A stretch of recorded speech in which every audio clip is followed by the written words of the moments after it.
Alright, we're playing up here, our second inversion, below the warp, our E minor shape, okay.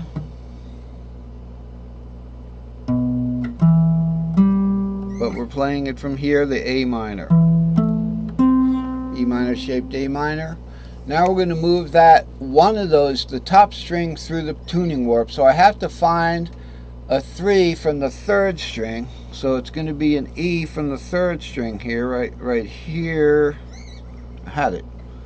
It's going to be an E minor shape. Same thing on the fourth string, but now that don't sound right.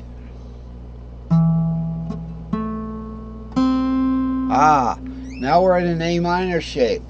There we are. We put this string through the warp. It had to go over here, and it became an A minor shape, and it's part of the C. As you can see, the C is part of the A minor. Everybody knows that. Okay? You know, I mean, so many songs that you go.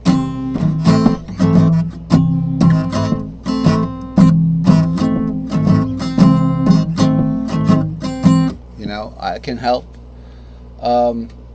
Alright, now we're going to put one more through.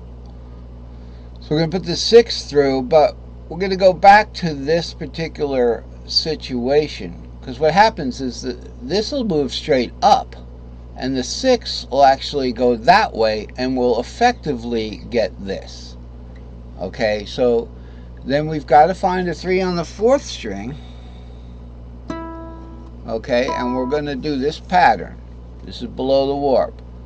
So it's going to go perfect 4th to a minor 3rd. Here we go. Perfect 4th is going to be warped over, minor 3rd from there, and it gives us our D minor shape. Right there, that's part of the E. Now that's interesting, because I thought the D minor was part of the C, but maybe there's two of them. Just hang on. Okay, and that is part of our E-shaped C.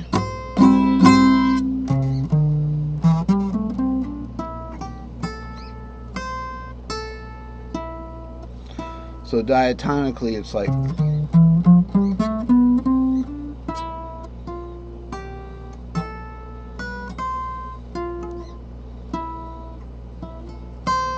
Alright, well, it's saying here that, you know D goes up to E, and that's how to play this particular one. I'm not going to chase the subject down, as far as we know that D minor is also part of the C chord. We can look at that for a second. Okay, take a look at this chart first. In the key of C, alright, we have a D minor. So where we've got CR over here, right up here, okay, we've got a D minor shape right here, but it's not formed from the finger bar or the fret nut. Okay, now in the case that we were looking at with the A minor with the D minor shape, we simply have to find this D minor that was part of the E shape. The finger bar or capo goes there, and it is part of it. So it's actually a semitone to the left, down one. So that's what got us confused a little bit there for a second. And that's important to know the difference between the regular D minor shape from the C is up one, and it's actually part of that E-shaped F that's in that mode. It's in the C box. Okay, but with the C-shaped, with the E-shaped one, alright, you're going to do this thing.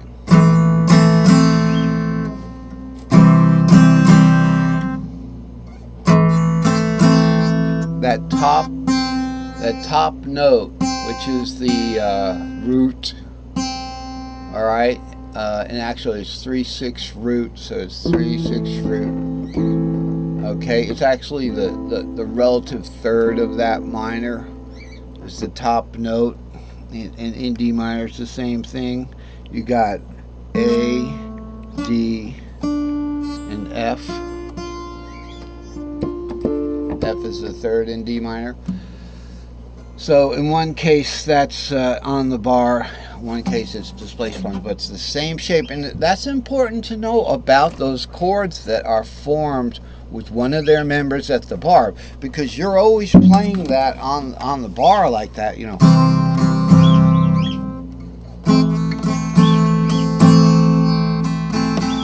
You know, you might be playing like an open string or something like that, and you just don't know you're hitting those notes. So it's important to know where those notes came from. Okay, let's get back to the other chart. All right, let's just slow down a second and realize we got a lot of time here. So there, that is why this is in the E box there, and it's a D minor shape, the one up rule. You go from the minor up to one major. See, I always thought, you know, C, A minor goes to C, yeah, and E minor goes to G, right? They tell you that in pentatonically, right? Playing an E minor, you want to play a pentatonic scale around it. Just play a G. They don't tell you that's one up in a pentatonic scale. E minor to G, because E goes to G. But it works with D. It works with any of them. C would go to E. Okay. C goes to D. Sorry. Blah, blah, blah. Blooper. Embedded bloopers. So that is the name of that tune. And then, of course, we have it all happening. This is just a review of the patterns on this chart to bring that into play. We're not going to have time to do start caged from any start caged from any string, right? So let's say we start a G shape from the second string. We'll come out with a C shape. All right, so second string would be, we find a 6, because G starts on the 6, because when you play a G shape, E becomes the 6 of G. All right, so we start C from the second string.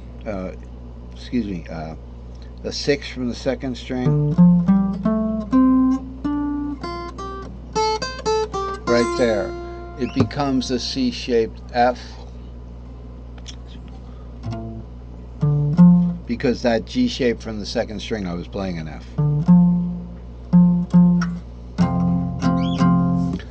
That's what that is. And I wanted to carry that into this particular argument. That maybe could be the focus of another lecture or chart. And we have here again, we have the same thing happening with the Locrian that we did before.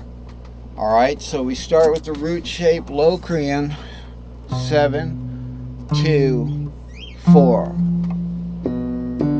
Now, why do I say 7, 2, 4? Because 7 is the leading tone to the root, and Locrian is the 7th, you know, a scale built on the 7th, defined as going from the 7 to the 7 and next octave in a scale.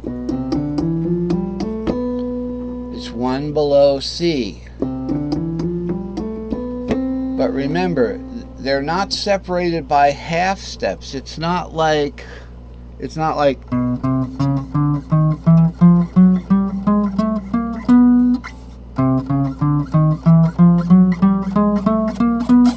you got to follow the scale, right?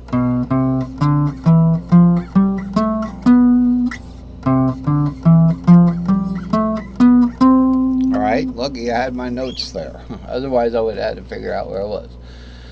So we got the root shape, okay, and then put the root shape through the warp. So we start a root shape from string 2. All right, so it'd be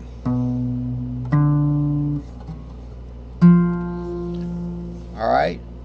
Now I'm not sure if that's the right note there, the right string there. All right, we can start that from string 2 is fine. Start it from string 3 and we have the warp.